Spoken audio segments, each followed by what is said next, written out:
You're lying in bed when your phone goes off for a call in the valley. You look down and see a vehicle fire and recognize that it's in your first in area.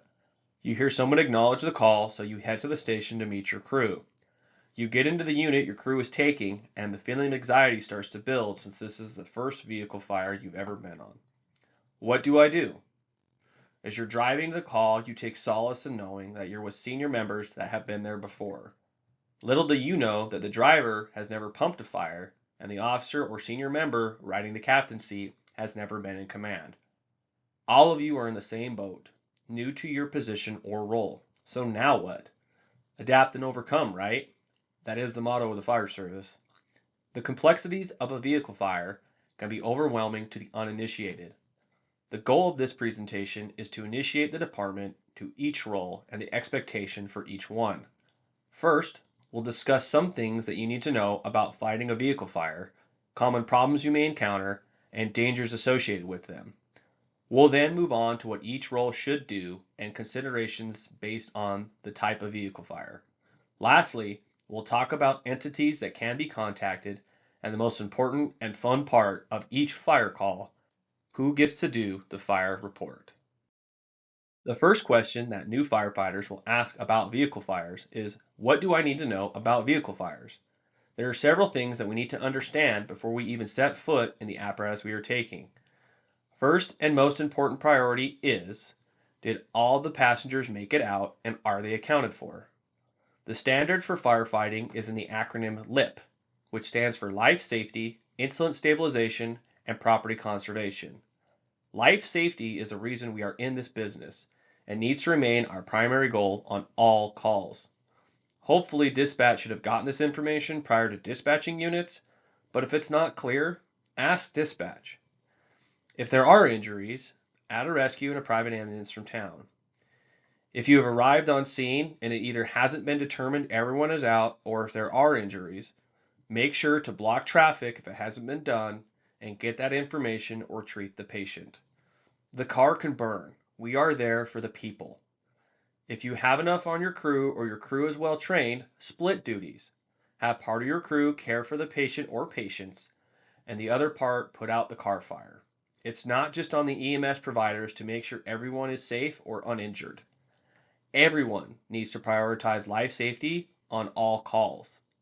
This includes first responders, firefighters, and most of all, company officers. The company officer on scene, if there is one, should be able to break away for a couple of minutes to determine if there is a need for medical and order those resources if they don't have them or manage them if they do. If there is no officer, this will fall to the next most senior person on the crew and so on. If it has been determined that everyone has gotten out, they are all accounted for, and there are no injuries, we can move on to the next question. What kind of a vehicle is involved? We can determine this by reading the notes before even leaving our house. Answering this question will help you determine if the resources you have coming, which is the next question, will be enough to handle this call. Most vehicle fires in the Moapa Valley Fire District will have an engine and a tender dispatched to them. Based on what type of vehicle that is involved, you may need to ask for an additional unit for additional water, manpower, or both, because fighting a semi with the trailer full of oranges on the side of the freeway is different than fighting a Dodge Neon in a driveway. If a company or chief officer is responding to the station or to the call, they will be in charge of determining what resources they need to add. But again, if there is no officer, this will fall to the most senior member responding to the station, provided you know who's coming prior to getting to the station or while en route to the call. Another thing to consider is the vehicle hybrid or electric. Hybrid vehicles are not as dangerous as pure electric vehicle fires, but knowing the difference between the two will help you make a better decision on what you may need. Electric vehicles will need a lot more water and a different strategy than any other vehicle fires you may fight if the lithium battery becomes compromised. The more charge the battery has, the hotter and bigger and longer the fire will burn, so be prepared for a long fight and start asking for resources early. Either case, treat both vehicles with caution, as these vehicles will stay energized if the battery has charge. Where the vehicle is at will be a huge factor in determining what resources may need to be added. As a company or chief officer or senior member, pay close attention to what the dispatch address is. If it comes up at an intersection or mile marker, you may also want to make sure that there wasn't an accident preceding the fire, which should be in the notes. This would indicate that medical will need to be added for possible patients.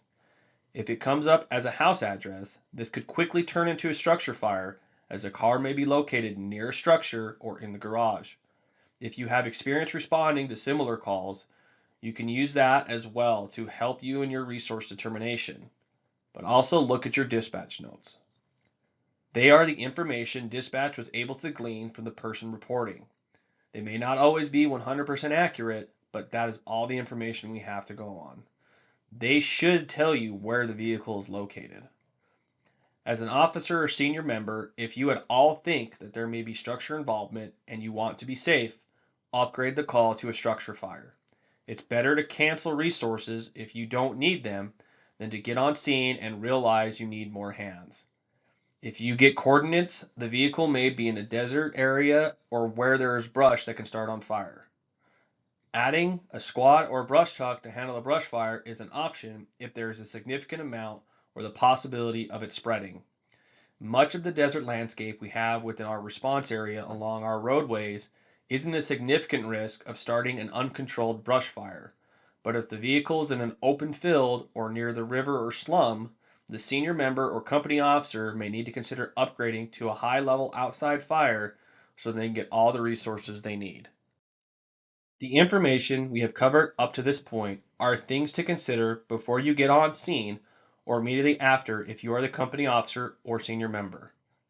Now let's talk about what we actually do to fight the vehicle fire and the roles that need to be filled.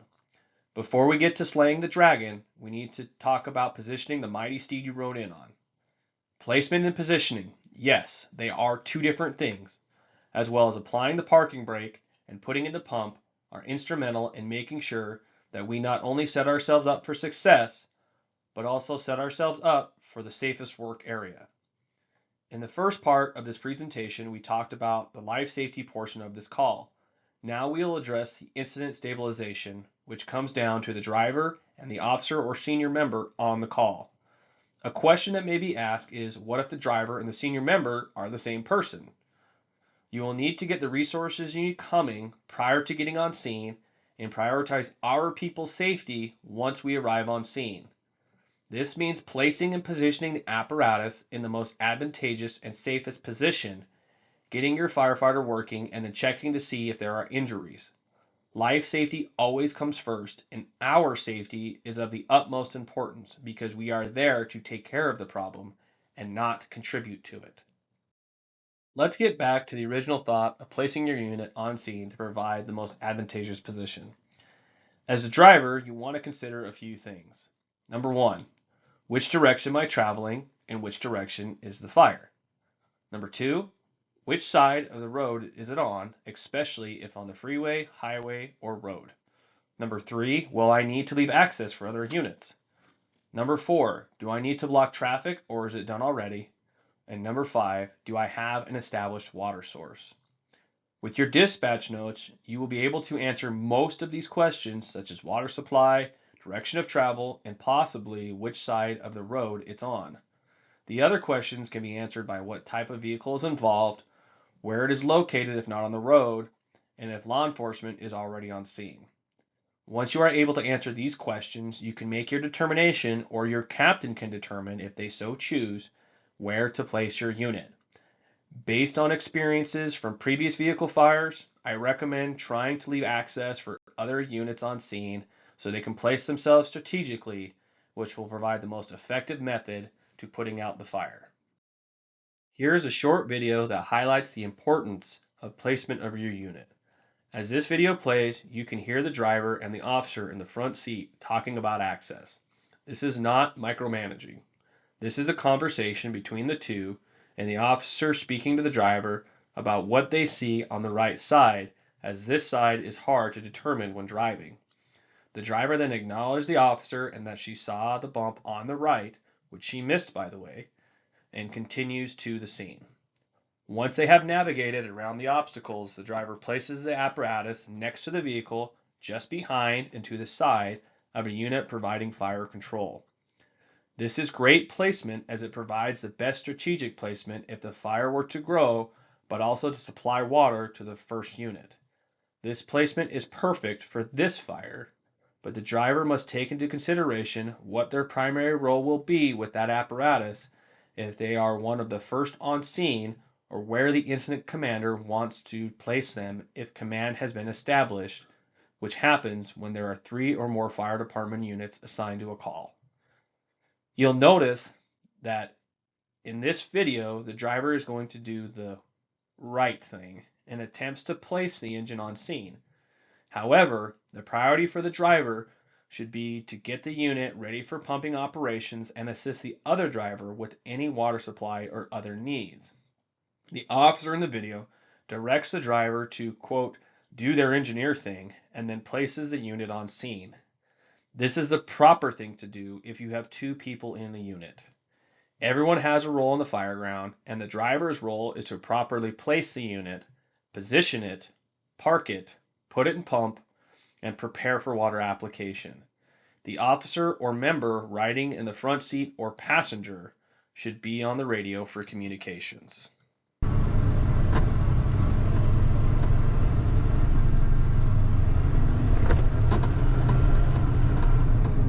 Go around them. Thanks for blocking my way. You're hang tight. Yeah. You're gonna hit a big bump over here on the right I side. know, I saw it. You're good, just go. Oh, I missed it.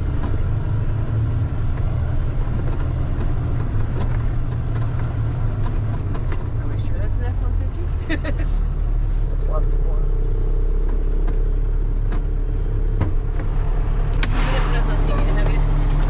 No, I was going to here in just a second. Go do your engineer thing. Dispatch, engine 72 is on scene. Dispatch, copy.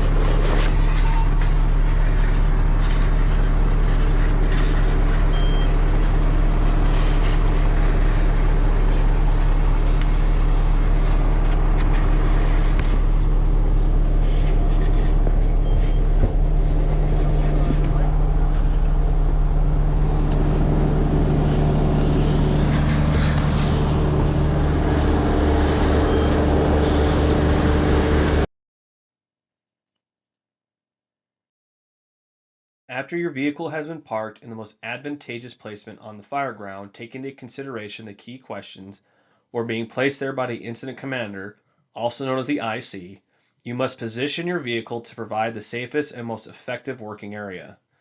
This will again vary on where the fire is and what is involved, but there are key considerations when positioning.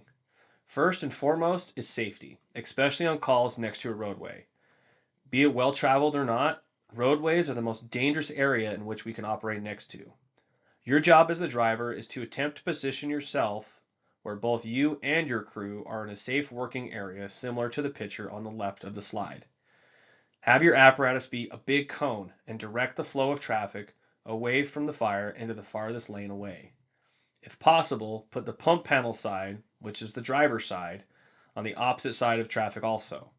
Just remember that you want the front of your unit pointing in the same direction as traffic is flowing.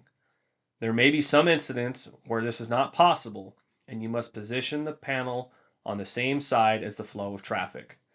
If that is the case, make sure to angle enough to give yourself a bubble to operate in, and also put cones out to help divert traffic before they can reach your position.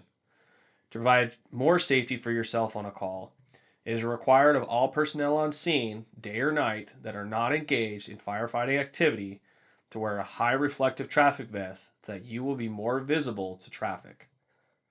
Again, putting your pump panel on the same side of traffic is not the best position for you, but it will still provide the safest work area for your crew where the call is taking place. But no matter what side your pump panel ends up on, take a minimum of 1.5 lanes of traffic on a 2-lane road when blocking traffic. 1.5 is the standard, as a shoulder does not count as a full lane, but if the incident is on the shoulder, you should take it and the lane next to it. If the vehicle fire is in a lane, take both lanes, still parking in the same fashion as you would normally. But take into account that when you move the engine to open traffic, that the area your crew is operating in will still be protected. If the vehicle is in the dirt, off the shoulder, position the unit to give yourself the best work area without interrupting the flow of traffic unless necessary or told to do so. The second consideration is effectiveness of hose streams and making room for other units that will arrive. Once we are in a position to provide a safe work area, most of the time that will put us in an extremely effective position in which we can provide fire control. This will also provide an area in the front of the vehicle that if the IC or company officer wants another unit to go there for water application, we have provided a safe area already by our positioning. There will be times that law enforcement arrives on scene before we do and provides traffic control. As the driver, this provides you more freedom to park for effectiveness of water application. Just be mindful of you and your crew's safety, even with them in place. Company officers need to make sure to communicate with their crews and law enforcement on scene when they feel it's appropriate to open traffic back up if law enforcement is providing traffic control. Either the company officer, incident commander, or senior member on scene will make that determination. Positioning on vehicle fires that are located in a garage or next to a structure can be a bit more complicated when you first look at it. Again, there are simple principles that a driver can follow to ensure the most advantageous position for safety and effectiveness. When arriving on the scene of these fires, think of it this way. You're showing up to a structure fire with a vehicle inside, not a vehicle fire inside of a structure. The driver should use the bag method when determining where to place and position their unit. Where has the fire been? Where is the fire at? And where is the fire going to go? This method will help the driver determine where to place the unit for the possibility of a structure fire and not the current vehicle fire that they see before them. Though the picture provided is not a true vehicle fire in a garage, it does reflect similar conditions and proper positioning of the unit. Let's go over what makes this position for this fire the most effective position. First, if this were a vehicle fire in a garage on this side of the structure, the driver has placed the cross lays for the firefighters perfectly. This is not the primary goal, as life safety is our top priority. It does a pretty dang good job of providing the best position to provide for life safety for those inside and those fighting the fire. Secondly, and almost as important as life safety, is where the driver decided to park. They placed the cab and the crosslays on a corner of the structure. This provides several huge benefits. One, it gives the officer a good view down that side of the building, and seeing from how the engine parked, they had to pass by the other side, giving the officer a three-sided view of the house. Two, they have positioned on the side where the fire has the greatest potential to spread to any exposures. Just read which way the smoke is going. 3, the corner is the most stable part of any structure. And 4, it gives plenty of room for the next arriving apparatus to position on the other corner, thereby covering 75% of the outside of this house with just 2 fire apparatus, and potentially being able to cover all 4 corners with the lines that they have with those same 2 units. The last important thing to note about the position of this engine is that it is against the curb, which allows for other fire apparatus to come in. Though this may seem matter of fact when parking, these are times when adrenaline is pumping and the easiest or best decisions are not always made. As firefighters, we cannot allow ourselves to be drawn to the flame. Every person has a role on the fire ground, and the role of the driver is to properly place the unit, position it, park it, put it in pump, and prepare for water application. The driver of a unit has placed, positioned, applied the parking brake, and put it in pump. The officer or senior member has gotten out and is doing whatever they're supposed to, which we'll cover later. It's time to slay the dragon. As your heart starts to feel like it's beating so hard and fast, you don't know if it'll explode or you're going to pass out first because you see the fire and realize it's your turn. As you get out with your gear on, your pack on, and on air, you go to pull the line. let's hit the brakes before we run off with the hose line first. We need to revisit the driver role. What's the one thing they haven't done yet? Prepare for water application. Before you pull your chosen sword to slay the magnificent beast that is your first fire, take time for tailboard talk. Tailboard talk is a term I was taught early in my career as a new firefighter to teach myself how to slow down and think. My captain told me to take 10 seconds, not up to or around, but 10 full agonizing seconds to discuss with my partner what our plan was based on what we are seeing prior to committing to a line. As you train with your crew, this tailboard talk will evolve into en route talk to common practice or established company level SOGs or standard operating guidelines. As a new firefighter, though, my captain wanted to instill into me the ability to remove myself from the emergency and to think clearly and calmly. The funny thing about fire is that they all go out whether we show up or not. But how we show up will determine whether or not the fire goes out faster as we save lives, property, and prevent the fire spread. If you are frantic, so will be the hose line that you pull, and so the entire call will go. Use tailboard talk to communicate with your partner, which in this situation is the driver, to determine what line you will pull. Be aware that some captains may tell you which line they want you to pull, especially if you're new and lack experience. Listen to your officer if they give you this direction until you become more comfortable with fighting fire and with the crew you are working with. Part of working with the crew is trust, and unless you've built that with those on scene, your operation may take a bit longer to complete. In time, the communication will be less because the trust, experience, and expectations are there, and as an experienced firefighter, you will be able to judge what line you need just by seeing what is on fire. The last tidbit on pulling lines is that whatever line you pull, you commit to. What this means is if you have a small sedan on fire and you pull a 2.5-inch crosslay capable of flowing 250 gallons per minute, you will pull the line that is overqualified to fight the fire. Most people will say there's nothing wrong with more water. I say there's nothing wrong with smart water. 250 gallons per minute will certainly extinguish the fire.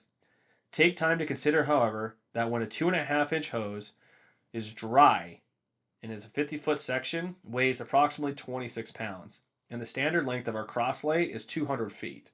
When that 50-foot of 2.5 is charged, it can hold 13 gallons, which equals 134 pounds per 50 feet of 2.5. What does a 1 3/4 weigh, you ask? 68.5 pounds per 50-foot stick. For those playing the at-home game, you can either pull 536 pounds or 274 pounds over a 200-foot stretch. Those are just our crosslays. We also have an 1.5-inch rubber hose that is 100 feet in length, or reels on some of our apparatus that are 1-inch rubber hose. You choose how hard you want to work. Pick the right tool for the job. Pick smart water, not just more water. Your captain decided to tell you what line they want for this fire. You and your driver work together to get the line out, flaked, and you turn and call for water by either pointing in the air with one finger and going in a circle, yelling loudly, "Ready for water." Both of those put together, or use the radio and say, "Ready for water."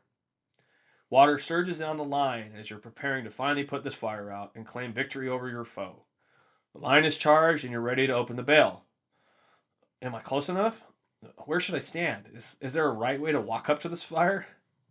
These are several questions that may be bouncing around in your head, or could be completely blank as you stare at the flicker hues of the orange and red as they dance inside the car. Either case, it's time to get to work. Vehicle fires pose their own unique set of problems as many of the components within the car itself are under a high amount of pressure. Add heat to those components, and the pressure builds exponentially. Eventually, these parts can fail. Tires, struts, lifting arms for hoods and rear lift gates, and in older model cars, even the front and rear bumpers. If these parts fail, they could result in serious injury or death. To avoid these, you can choose from two methods of approach. The top picture gives the first method, which is approach at a 45-degree angle between either the hood and the front tire, or you can approach from the trunk and the rear tire at the same angle. The bottom picture is the second method, which is a 90-degree angle from either the driver or passenger side between the tires. This will eliminate the greatest amount of threat to you when you approach this fire. Another technique to use when approaching the vehicle is to spray the ground at a 45-degree angle with a straight stream in front of you as you approach the car. This is to extinguish any fire that may be below the car. If there is none, utilize one of the two methods above, open the nozzle in a semi-fog, and start spraying the car. Here's a short video where you can clearly see both roles being fulfilled and proper water application using smart water on the vehicle fire. As the firefighter is approaching the vehicle, the driver is standing outside of the IDLH, or what's called the in danger of life and health environment, downwind of the fire. This allows quick water to be applied and keeps the fire in check until the firefighter, who is wearing the appropriate PPE, can make a more aggressive attack. Once the firefighter takes the line, the driver moves to the back of the unit where the pump is and assists in moving the hose.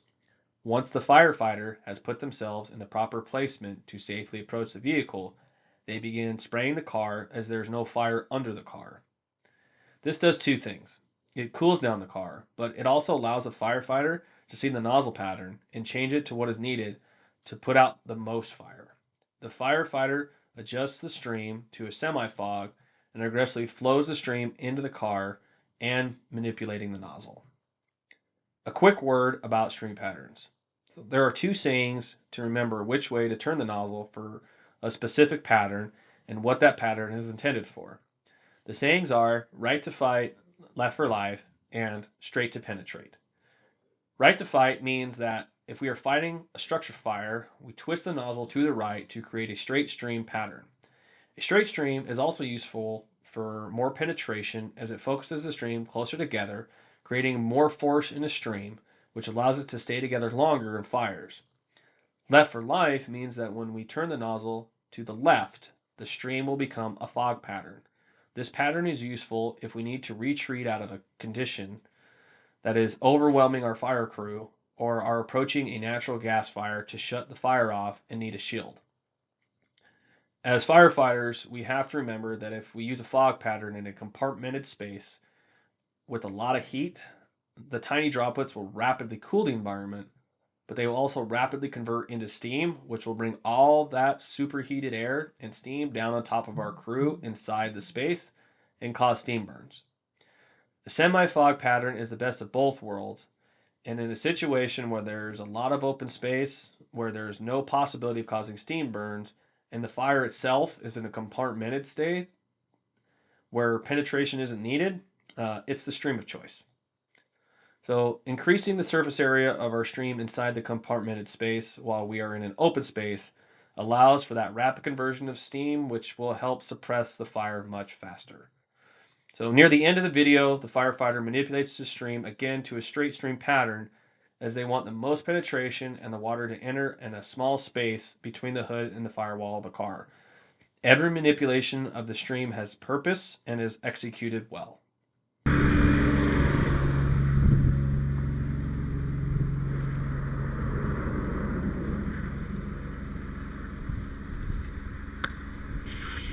you go.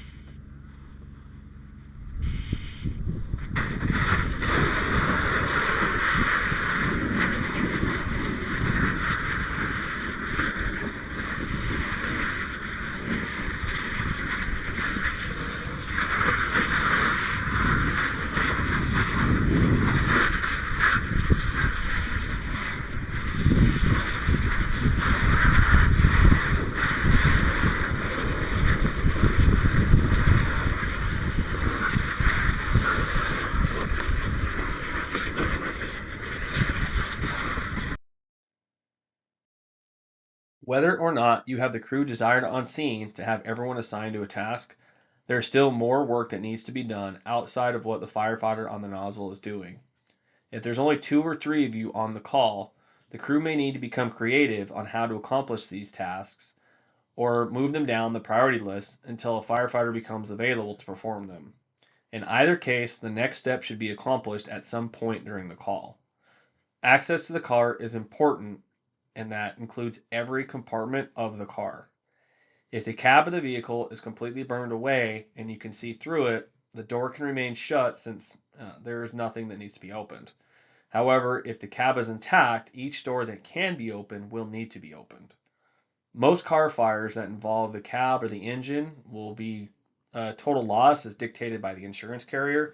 So if you need to break a window to gain access, feel free, but remember to try the door prior to breaking the glass. You will also need to access the hood and the trunk during the call. So there's a couple of techniques that can be used to gain access to these compartments. If the cab is intact and the hood of the trunk latch hasn't been compromised, use those. If that option is gone, you must force open those compartments. So a halogen works great for most hoods and some trunks depending on the model of the car. But in forcing the hood, you're trying to isolate the hood latch or the hinges, and this can be done by making a cut with the K12 or the circ saw across the hood, like the picture there on the right, or a chevron cut where the hood latch is, like the picture on the left, or you can cut out the hinges like where the line is marked on the hood on the top left corner of the car in the picture on the left. This is going to be the most effective way to remove the hood to gain access to the engine compartment. So before I address the other option, there is one caveat to opening all compartments on a vehicle fire in regards to the hood. So if there is no sign of fire, or there has been no fire in the engine compartment and the firewall hasn't been compromised, there's no need to open the hood unless you suspect there's fire there. If there's damage and it's limited to the inside of the cab, open the cab and the trunk, but you do not have to open the hood unless you want the practice.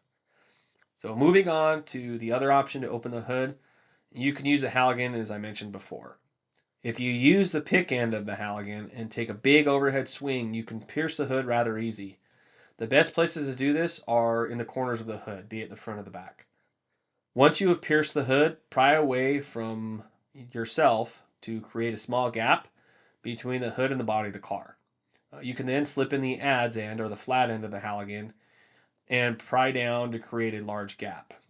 So this works especially well back near the hinges, as a large portion of the hood will lift as the hinges give way to you prying.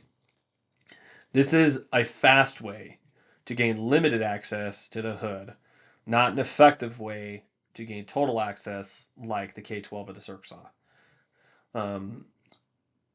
So the firefighter nozzle will have to direct a straight stream directly into that gap you created with the halogen. But the benefit of this is the small area will create a confined space for steam to expand and extinguish a large portion of the fire. So again, the halogen is not a effective method to gain total access, but is a quick method to extinguish the fire. The last thing that the crew on scene should be opening on each vehicle fire is the rear compartment or the trunk. So there are several reasons for doing this. We can check for hidden fires, help the victims get their belongings since there is where most people store them while driving, and we can also look for bodies. The last reason seems like that's only something that would be found in movies, but our priority is life safety on every call, and the rear compartment or trunk is large enough to hold a life, so it has to be opened. Again, the most efficient way to open a trunk is the K12, and you can perform one of the same cuts as you would on the hood. The preferred method for most firefighters for either compartment is the chevron, but it's good to know how to do all three just in case the officer on scene has something specific they want done. In reality, however you and your crew have trained with these methods will be the most effective method to gain access. As you are approaching the scene with the other two members on the engine with you, you give them what direction you can just before you arrive on scene from the front seat. The driver fills their role, the firefighter in the back fills their role, and now it's up to you to do your job.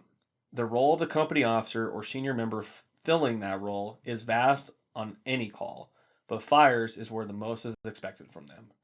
There is information to be gathered, resources to consider, information to be shared, orders to be given, and finally a report to be done.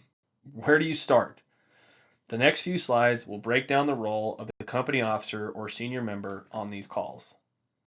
There are several things that an officer can do before even getting to the station. An advantage we have is that we get notes about the call before we can even get to the station, and we also know what units are initially assigned. An officer or senior member filling that role can use that to their advantage to start making decisions if resources will be needed based not only on the notes, but knowing what personnel are responding to the station. Per the MVFD, only a tender, brush truck, or squad can be staffed with a single responder unless an officer determines otherwise.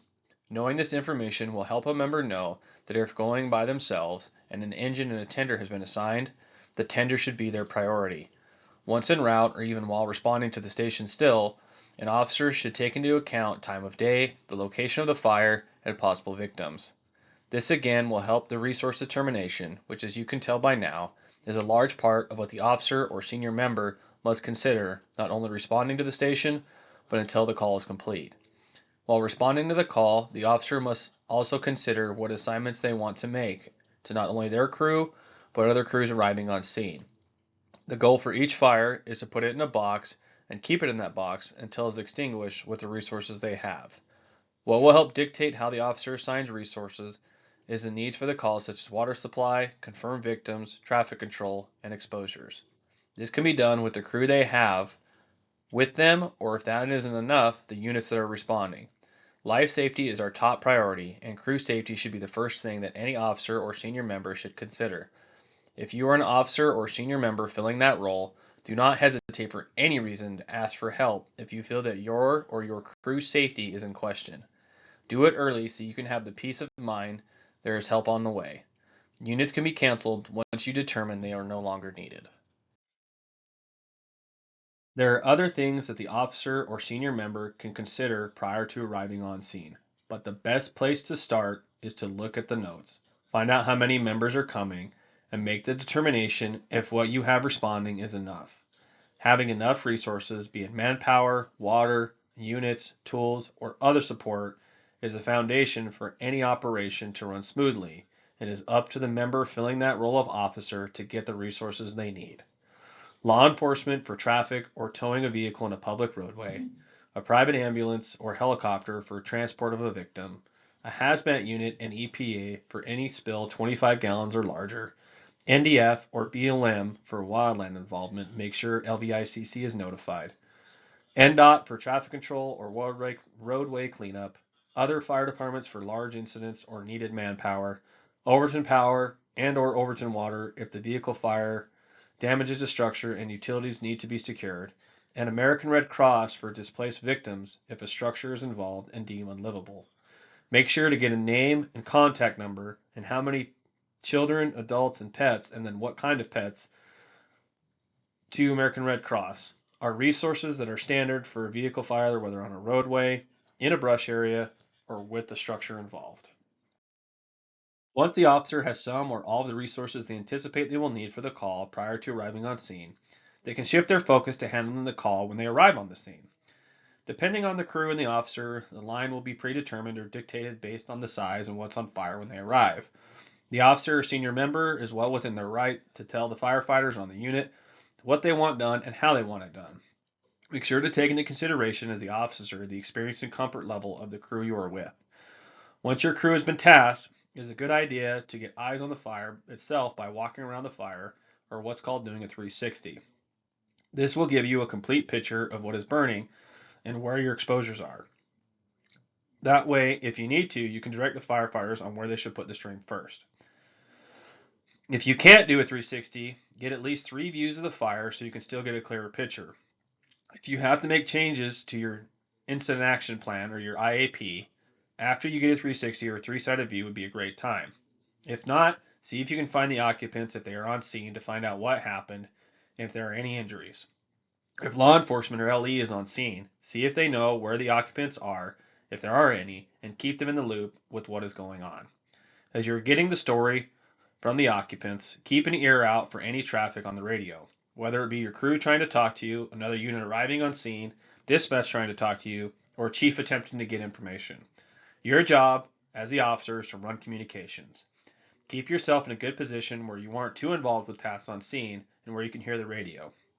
This may not always be possible depending on the fire, but even if you do get involved with tasks, your main role is radio communication. As the incident winds down, you want to try and get a VIN number or license plate number for the report. You can release units as needed, help with cleanup, and get the incident number for the call. You want to write that down, where the incident occurred, and give the owner of the vehicle that and the number of the MVFD headquarters so they can get a copy of the report for their insurance. They can also request one online at moapavalleyfire.org under the More menu. Again, as the officer, you are the controller of information, so make sure that your crew, any resources on scene, the occupants, and dispatch get information as needed. The fire is out. Now what? The first thing to do is, if it's safe, is to open traffic back up if needed. Once the officer or senior member on scene has done that, or while they are, the rest of the crew can be cleaning up hose and equipment. During a fire, hose can become dirty with soot or other contaminants from the fire ground.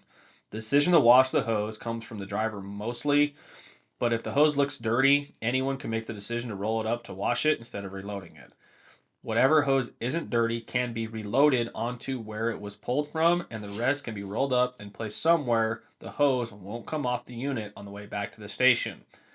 Now, the crews on scene have all cleaned up the hose and any other equipment that may have been used. The officer or senior member has given the needed information to the owner of the vehicle, spoke with law enforcement, and are now headed home. There are things that need to be done by all crew members once they have returned to the station. Once you've pulled back into the station, the first thing that should be done, if not taken care of on scene, is to top off the tank of the unit with water. This can be done by the driver of the unit, or the entire crew can help. It's up to you on how you want to fill the tank when it comes to what size of hose you will use to fill it. The smaller the hose, the longer it takes, but the larger the hose, the more work it is to put it away. The level of water in the tank can also help you determine if you will use a smaller hose. More tank water, a smaller hose can be used since it won't take long, and the opposite is true with less or low tank water. So again, if you have a lot of water in the tank, you can use a smaller hose, or if you have not a lot of water in the tank, you can use a larger hose. Depending on how your crew decides to break up duties, the next thing that needs to be done is cleaning of any hose on scene that was dirty. The firefighters and any other members can roll hose out of the bays at the station and clean hose. If it's not too dirty, just get a garden hose and rinse it off. If the hose is extremely dirty, you'll need to get a bucket with soap and water and hard bristle brushes. Dish soap works best. One fighter can walk down the hose with the soap and squirt it on the hose as they walk by it, while the other firefighters use the bucket and brush to scrub the hose. If there are multiple hoses that need to be washed, put them side by side to make it easier to wash them. Once they have been scrubbed, someone can walk with a garden hose and rinse off the fire hose. This is where the tricky part of flipping the hose comes in. The easiest way is to get one person on each end of the hose, pick up a hose in each hand if there are multiple hoses, and both people are able to do so. Decide if you'll flip the hose left, right, or inward, and as silly as this sounds, on the count of 1, 2, 3, flip, whip the hose and flip it in the direction you determined prior. If the hose doesn't flip all the way, whip it and flip it until it does. That part doesn't have to be done together, but the first whip and flip should be done together. Once the hose is flipped, repeat the process over again with the soap, soapy water, brushes, and rinse. Once the hose is clean, it should be laid on its side like an accordion on the floor, similar to the picture on the top right. This allows the hose to dry faster, but it also makes it easier to put a lot of hose in a small place. If there's no extra hose at the station to replace the hose you just washed, you can reload the wet hose. It will take longer to dry this way, but the nylon jacketed hose, which is what we use, will not mold if put away wet. You can also see if other duties that need to be completed, which are changing empty bottles for full, changing dirty hoods for clean hoods, gross decontamination of turnouts, and clean tools if they weren't prior to leaving the fire scene. The last part that needs to be done prior to leaving the station falls on the officer or senior member filling that role, which is the fire report. This is done under Health EMS Manager. You can access this on any tablet or desktop at a station, or if you have your own computer with you, it can be done on any computer. It has to be done prior to leaving the station.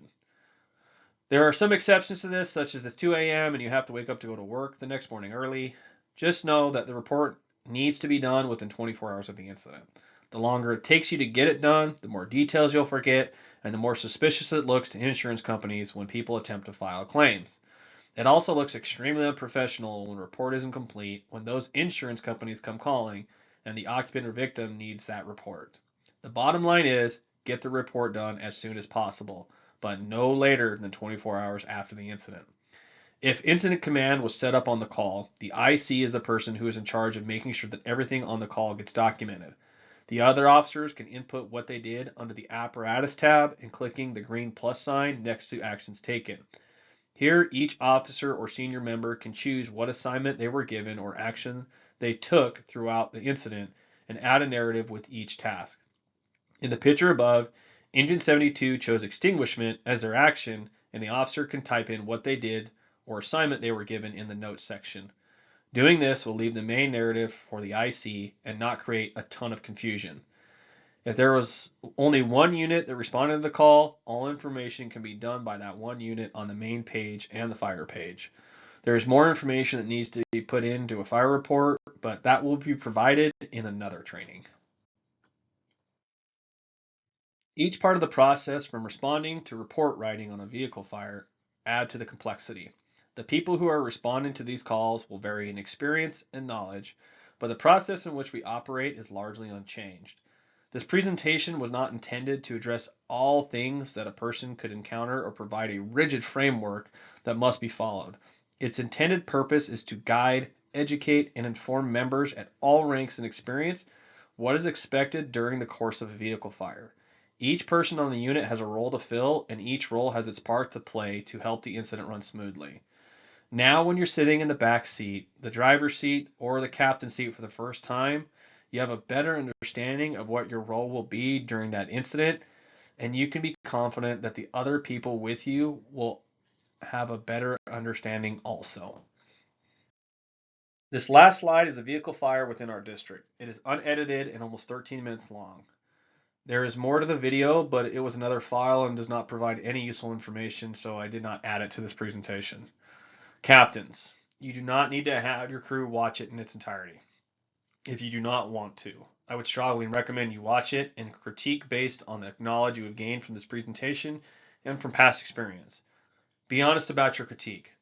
What would you have done differently, if anything? What do you think about the radio traffic? Is it too wordy, confusing, misleading? What do you think about the assignments made? How about the management or mismanagement of resources? Take notes if you want and send them to the Assistant Fire Chief of Training to make recommendations or even ask questions.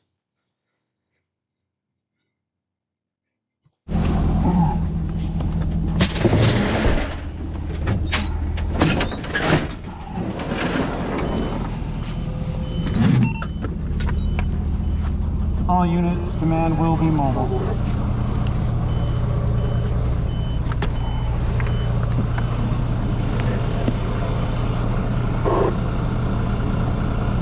Go ahead.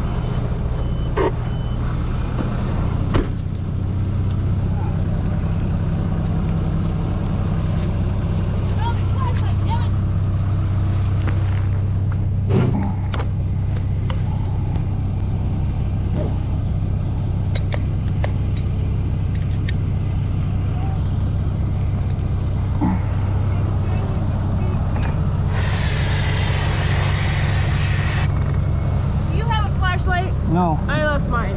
You don't? I still need to pull the tank. Yes, you need to pull it. Go ahead, Kason. What? Go ahead and grab the nozzle.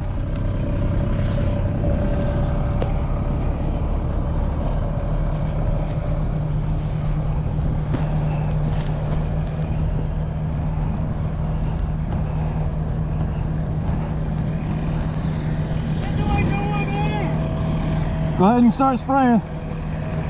Pump up the pressure. Command from Moapa 2, do you have arrival instructions?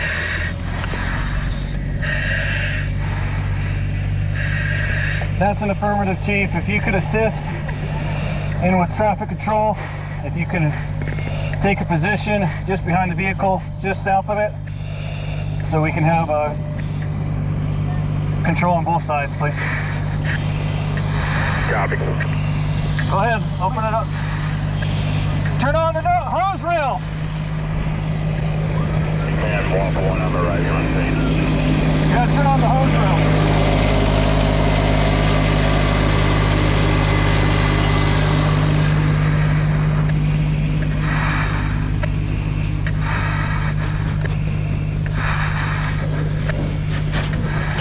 My shield is broke.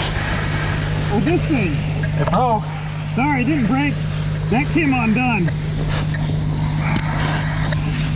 Okay, get up in there.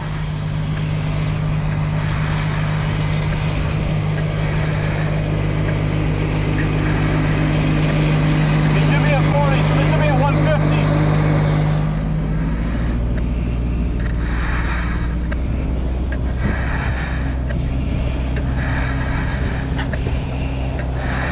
Command, Moapa 1's on scene.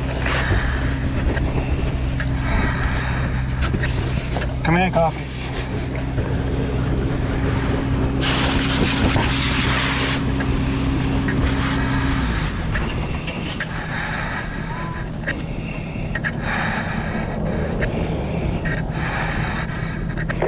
Command from Moapa 2. Vehicle owner states everybody's up. Vehicle, no injuries. It just died. What the hell? It fucking dead.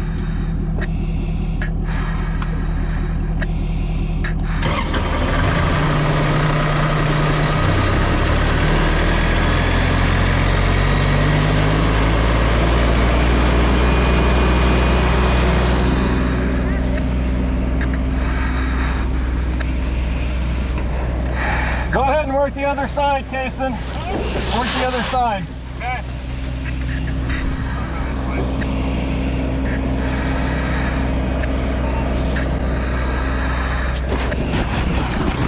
There you go.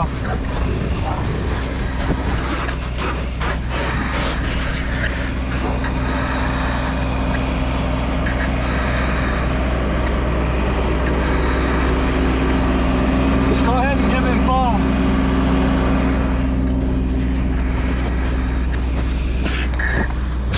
Dispatch from command, we have knockdown. Dispatch, copy, knockdown.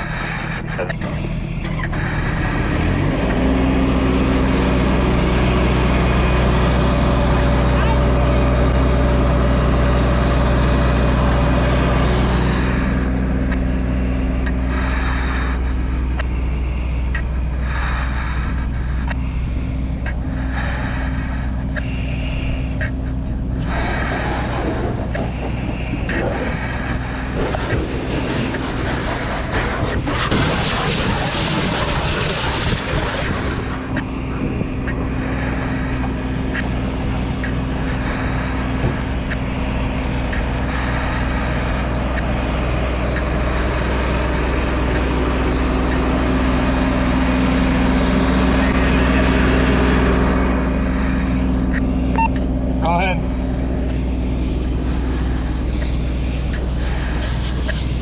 Go ahead.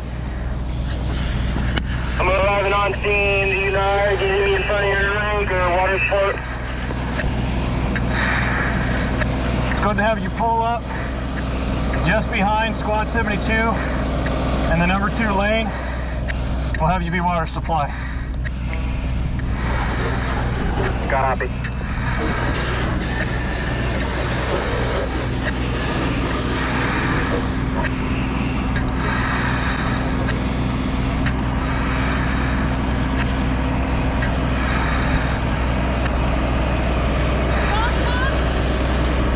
What's that? Is the phone working? I don't know yet. I haven't been up there. What's up, Chief? I'm ready, coach. Put me in.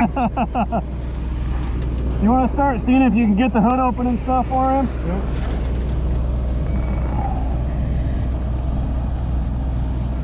Moapa 2 from command. Copy juror traffic on patient update. Thank you. Copy.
copy. 1072, I'm gonna have you position on the shoulder, just behind the vehicle.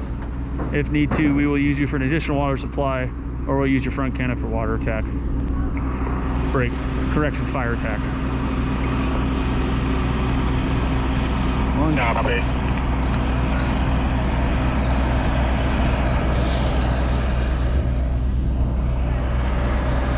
Before we get you guys super positioned, sorry, I miscounted. Get you in the number 1 lane. Okay. So that way we can get this lane of traffic opened up. Moapa 2 from command. Moapa 2, go ahead. We're gonna reposition the engine to be in the number 1 lane. We're gonna block the number 1 lane. You can talk to the NHP officers that are down there. We'll be able to open up traffic to go by in the number 2 lane. Copy.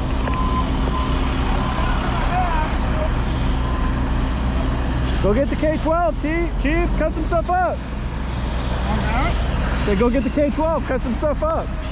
Might as well. It's a good training opportunity. Yeah, that's okay. You want to grab it for me? Yeah, sure. I'll get it started.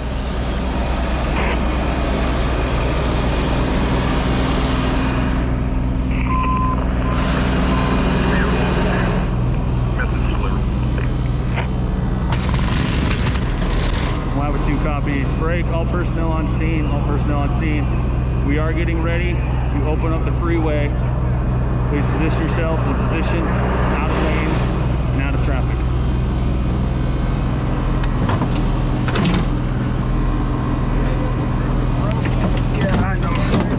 You want to start this up and take it up to Chief?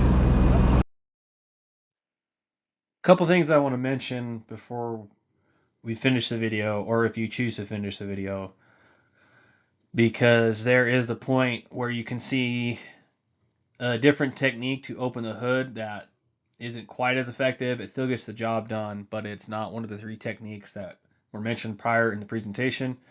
That's what's left in this video if you want to watch it. But a couple things I want to mention is that lane numbering, my first initial assignment on this, as I was the incident commander, was the number 1 lane is leftmost lane and the number 2 lane is the rightmost lane. It starts from the middle and works its way out. So make sure that if you're making those assignments based on lane assignments, that number 1 is the left lane, number 2 is the right lane on either side of traffic.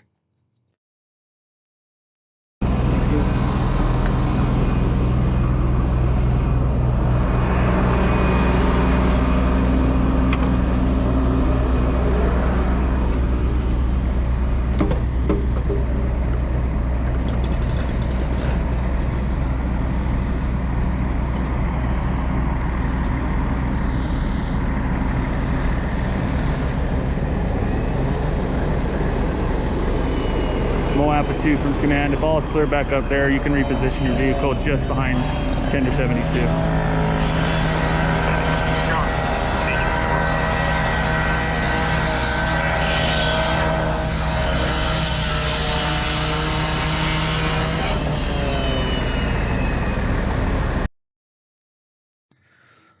Another thing that I want to mention about this video when you hear me talking to the units is that I do not follow the order model at all during any point in time. So the order model is, hey, you, it's me, and then you leave time for that person to acknowledge that they've heard you, and then you go forth with your message. As you just listened to me talk to Moapa 2, I immediately gave him an assignment without making sure that he knew I was talking to him by giving him time to acknowledge when I say Moapa 2 from command.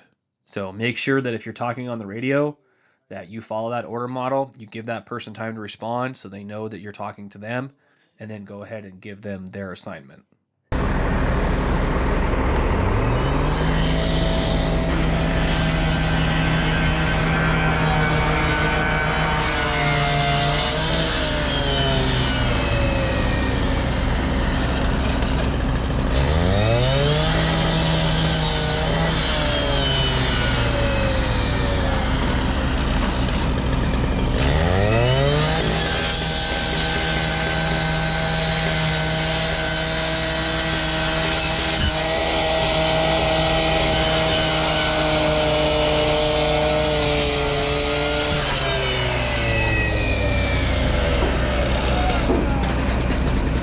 up, Chief? How's it going? No, just another car fire. As I was pulling up, I saw sparks. I'm like, what are they doing?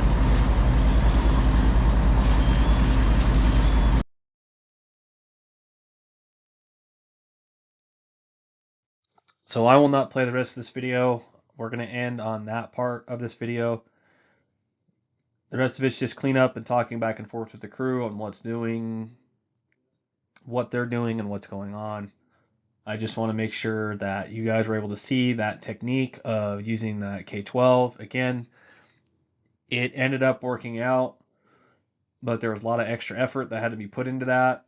And the chevron cut or a crosshood cut would have been much more effective at doing that.